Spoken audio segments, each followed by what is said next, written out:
Hi everybody, Tetanus Risk here with you today, and as you can see I got the Safari up on jack stands. The front axle seal is leaking on this driver's side, so I'm going to tackle that. I've already done the passenger side.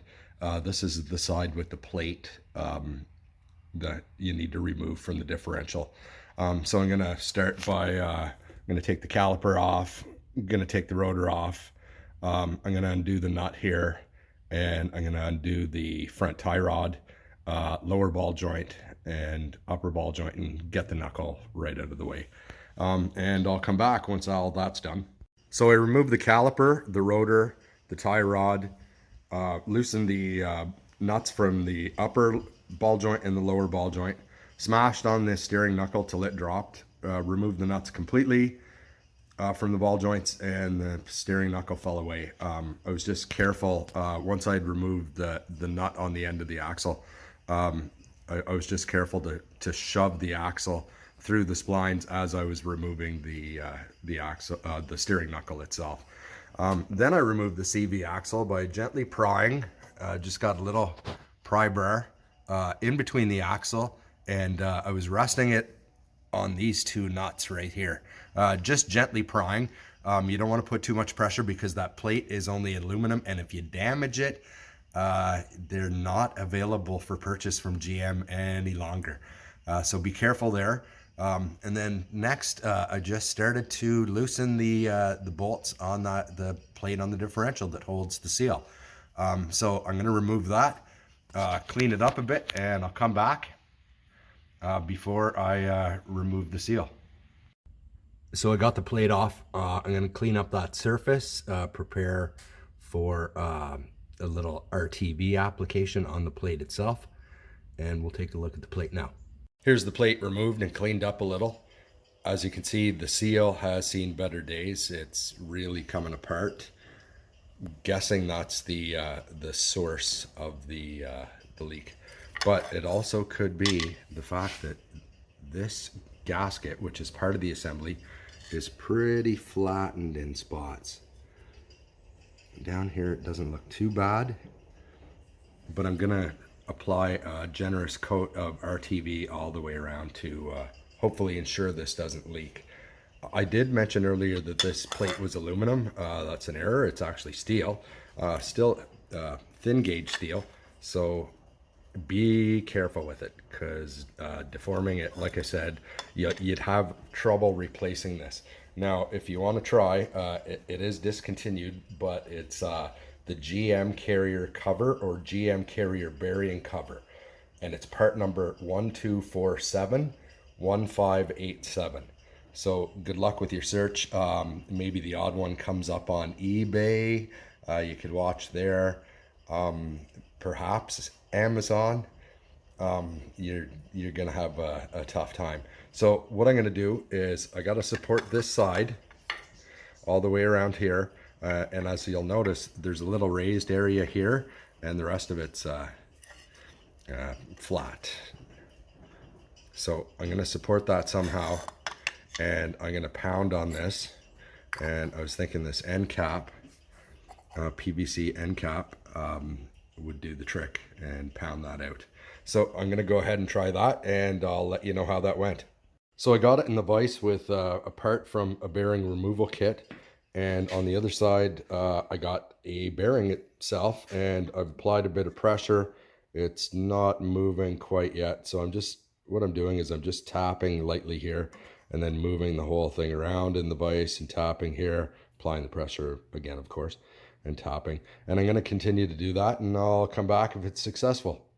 I gave up on the vise method and came over to the bench here, and I've set the plate on the old wheel bearing housing, centered that on the plate, and still have the piece from the wheel bearing removal tool, and decent size hammer, and I'm just applying some pressure with that.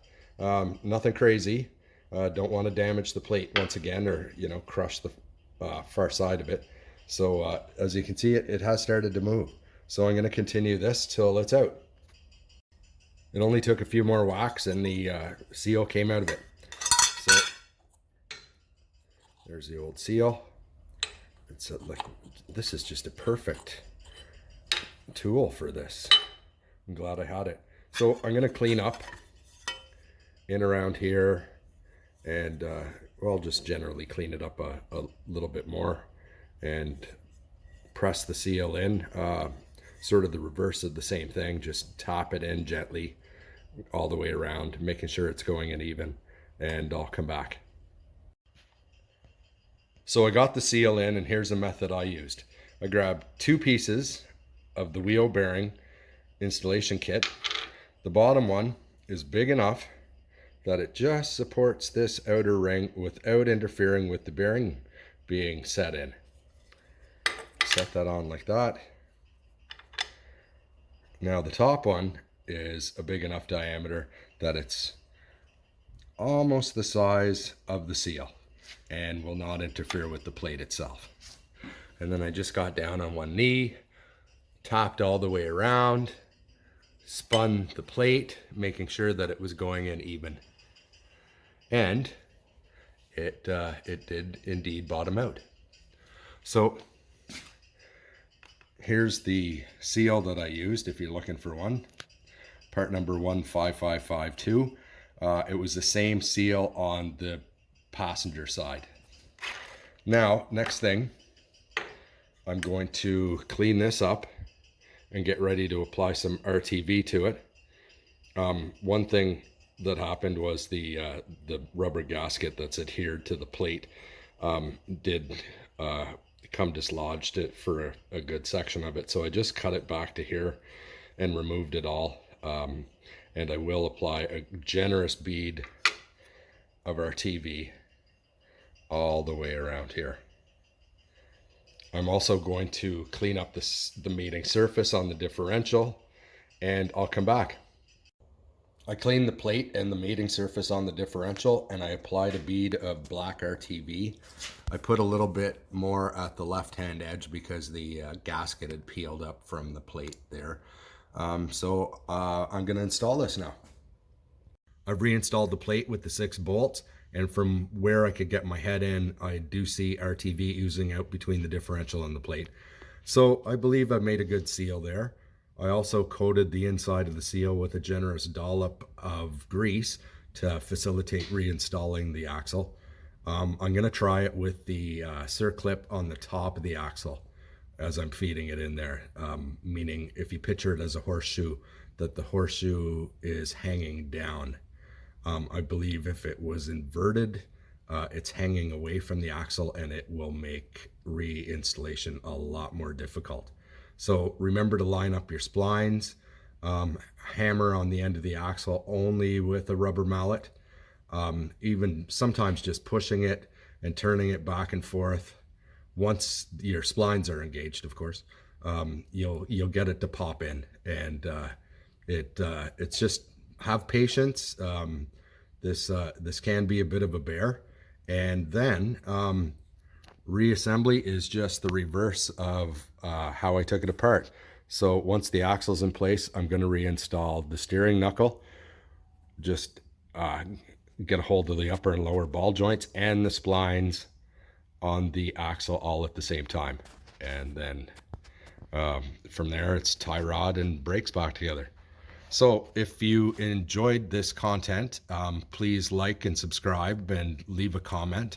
And I appreciate you watching. Till next time, take care.